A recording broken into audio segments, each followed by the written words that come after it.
Hello guys, welcome back to my YouTube channel. For today's video ay i-share ko lang itong nabili naming Dripor multi-function electric cooker large capacity. Ang dating presyo niya ay 2,000, 2,000 pesos ang dating presyo niya, kaso nag-sale siya ng 67%, kaya binili namin siya 699, bali 700. Last year ko pa ito nakikita, kaya nakita ko kasi ang presyo ay 2,000 pa, kaya hindi namin binili. So ngayon nagkaroon siya ng sale. Ayan, kita nyo naman sa Lazada, ay kaya sinubukan namin siyang bilhin at gusto namin siyang testingin ngayon. So kung titignan natin yung, kung papanoorin natin itong video, subukan natin panoorin kung ano ang ginagawa dyan. Ito lang. Ayan, and ito yung demonstration niya. Ayan. Kasi multi-function siya. Pwedeng paglutuan ng itlog. Kanina luto niya itlog, sinangag. Ngayon naman ay yan. Yan yung konting niya, presentation. Okay? So ngayon naman ay since nakabili na kami, ay kami naman ang magte-testing kung paano ito ginagamit at kung effective na. Okay? Napunta tayo dun sa unit sa aming kusina. Hello guys, ito na yung yung nabili naming multi-function na lutuan. Ang tawag niya, ang pangalan niya ay liquid heater electric cooker. So siya ay bali 1,000 watts 1,000 watts. Halos katumbas lang yan ng rice cooker. Yung rice cooker kasi, yung rice cooker namin dito, yan nasa baba, yan ay 900 watts. 900 watts. So ito ay 1,000 watts. So mas mataas yan ng kaunti. Konting difference naman. Yung plancha kasi ay 1,000 watts. So ibig sabihin halos kapareho siya ng konsumo ng plancha. Okay? So ito na siya. Buksan ko na. Ayan, ito na yung itsura niya. At magluluto kami ngayon ng ito, pansit. Ayan, yung pansit ito yung nabibili sa palengke na halagang, nabili ko ito ngayon ng halagang 35 pesos. Okay, so pwede nang gawing pang merienda yan o kaya pang ulam. At yan ang titestingin namin lutuin dito sa nabili naming multi-function na lutuan. Ayan, okay, so yan, ito ang itsura niya. So meron siyang manual. Ayan, so hindi ako mag-send ng link. So bahala na kayong magtingin ng reviews. Kung marami nang bumili dun sa item na yon, ay kayo nang bahalang mag-observe. Okay? So ipakita ko lang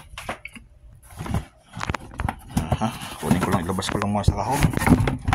Uy, sorry. Ayan para siyang rice cooker. Ayun yung saksakan niya. Naka-built-in na yung kanyang naka-built-in yung kanyang pinaka-kaldero. Ayun naka-built-in. So sabi daw non-sticky daw ito, kaya titestingin namin kung talagang totoo nga yung ayan. Ito yung kanyang switch. Ito yung naka-off siya ngayon. Ito yung may first, ito yung second, ito yung third, yung pinakamalakas yan. Ayan, okay. Okay, testingin natin. Dito yung wire niya. Yun lang naman ang gamit yan. Ayun, ito na yung cable niya. So ang lulutuin namin ngayon ay pansit. Okay, testingin natin. Pansamantala, ipapa-ready ko muna ito. Okay, yung mga sahog niyan para naka-ready na mamaya kapag tinesting natin. Okay, ready muna. Ready.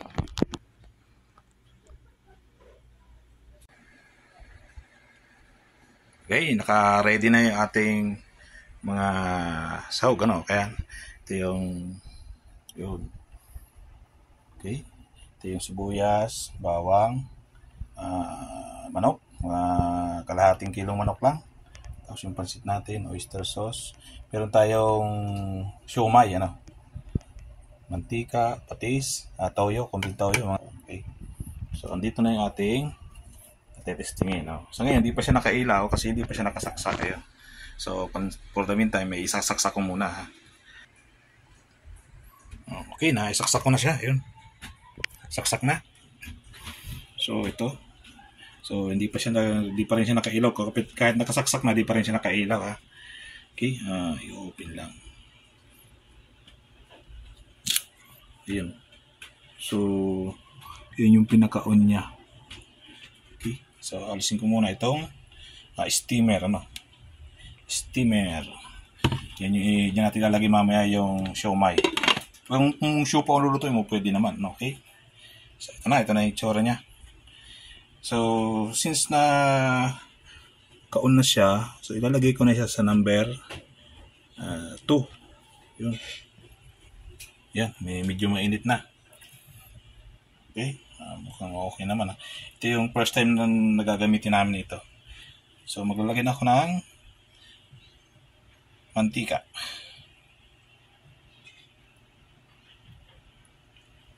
Gigisahin muna natin yung sibuyas bawang.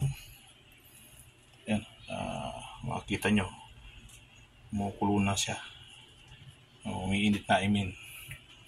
So ngayon siya ay naka-medium, yun, mabilis uminit. Okay, so lagay ko na yung sibuyas, mabilis siyang uminit. So ibabalik ko muna sa sa 1 lang.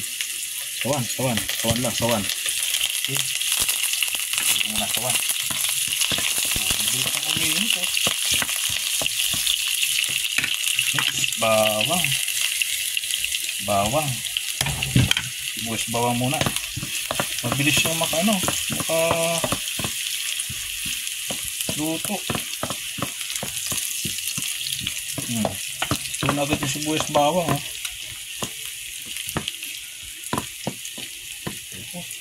medyo golden brown na yung sibuyas bawang. So ilalagay ko na yung manok. So igigisa natin yung manok para okay, yan, tayo yung manok. Mabilis siyang uminit kahit naka number 1 lang. Kanina nilagay ko sa number 2, mabilis uminit, kaya ilagay ko muna sa number 1. Yan yung pinaka medium niya, medium cook, number 1. So i-mix ko muna ito, isusutay muna natin. Sa English saute, sa Tagalog ay sangkutsa. Okay, so ilalagay ko nitong oyster sauce para maluto siya dyan sa oyster sauce yung chicken. Tingnan natin kung anong kalalabasan nito.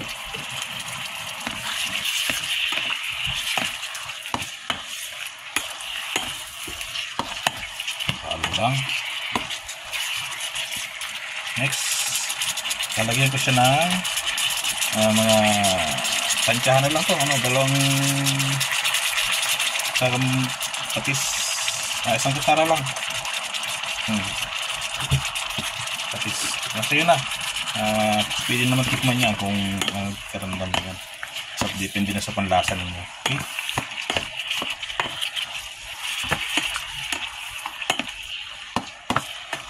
Lalagyan ko rin siya ng toyo. Toyo. Itong toyo ito ay isang kutsara lang ito, yung medyo yung tablespoon. Tablespoon yan toyo, isang tablespoon lang, palasa lang. Okay. So gigisa muna natin itong chicken. Tapos ipapatong ko na itong steamer, kasi ilalagay ko yung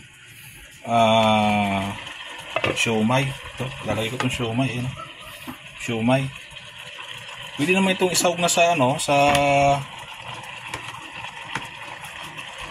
sa mismong pansit, pero papakita lang natin na pwedeng paglutuan ng siomai o kaya siopaw.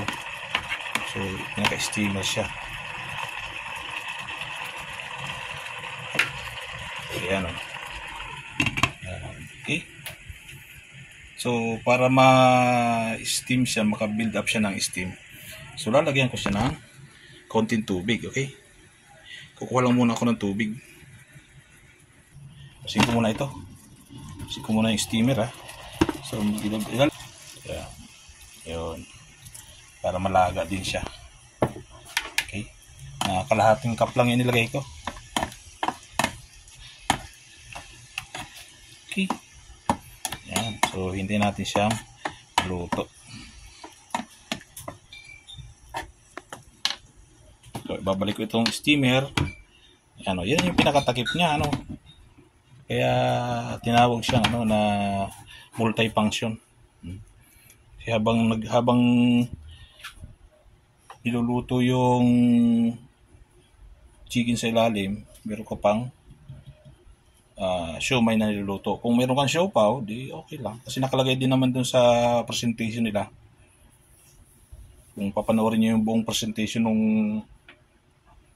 produkto, makikita andun yung siopaw. Ano? Kaya hintayin natin itong mga masutay ng mga 5 minutes. Okay?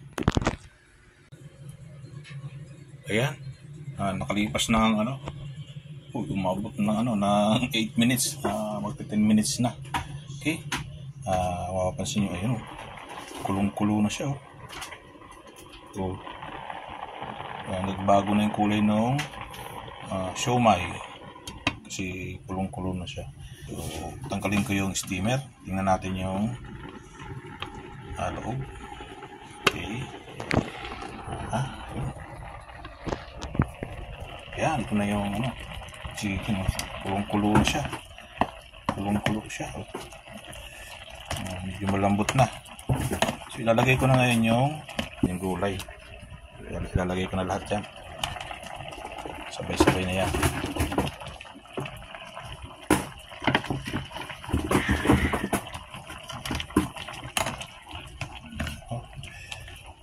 Una muna yung gulay, yung sayote sa carrots, sa konting beans. Okay. So tapos palambutin natin ng konti bago ilagay yung repolyo, ano, para hindi ma-overcook yung repolyo. Yan muna para maluto yung gulay. So ibabalik ko itong steamer para tuloy-tuloy yung pagluluto sa siomai. Okay. Ito magwi-wait tayo ng mga 5 minutes lang. Ito na, lumipas na yung 5 minutes. Ayan, lutong-luto na yung siomai niya. At luto na rin, kasabay na luto ng nasa ilalim. Okay, yan, ito na yung tsura ng gulay natin. Ano, ayan, luto na siya. Pwede nang ilagay yung repolyo. Okay, ilalagay ko yung repolyo. Ito yung repolyo natin. Repolyo, lagay yung repolyo.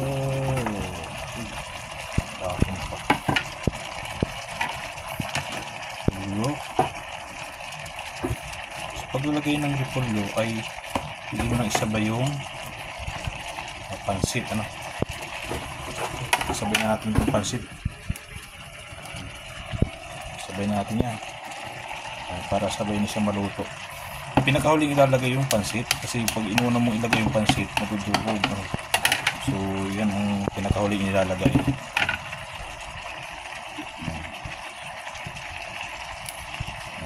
I-steam lang natin muna ng kaunti yan. Okay. So ibabalik ito ang steamer. Yan. So hintay tayo ng ano, kahit mga 3 minutes lang. Ayan. So kung ibig sabihin dyan, kung ang lulutuin mo ay halimbawa sinigang, ibig sabihin mas matubig yon, pwede mo siyang ilagay dito sa number 2, no? Or number 3. Kasi ito number 3 siya. Ito yung ngayon nakasit siya dito sa number 1. Ayan. So number 1 lang tayo para slow cooking lang, ano? So 3 minutes na. So tanggalin ko ulit. Haluin ko lang. Haluin lang natin yung pansit. Haluin na natin para actually halos okay na to. Pag nahalo siya, ayos na yan. Para yung pinaka-repolyo saka yung pansit ay half cook lang, ano. So ang bango na ng amoy. Ang sarap na ng amoy. Ay, halos okay na yan, no?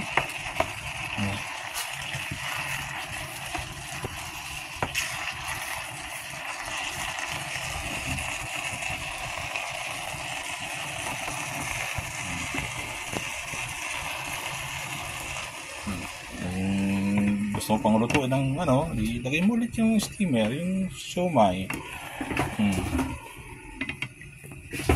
So, tingnan natin yung siomai.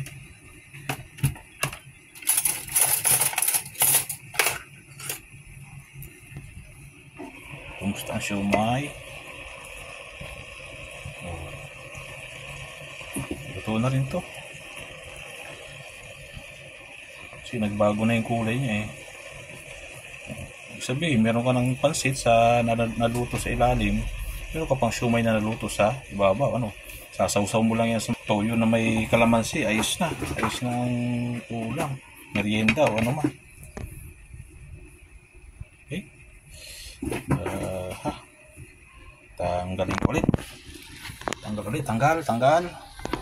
Ayan na, ayan ang tsura niya. Yun. Luto na. Talagang lakas ng bilis ng painit. Okay. Ito guys, so luto na yung ating pansit. Ano? Pwede itong pang-ulam o kaya pwede rin naman sa merienda. Pag nasamahan mo yan ng kanin, ay lalong ang sarap niya. Okay.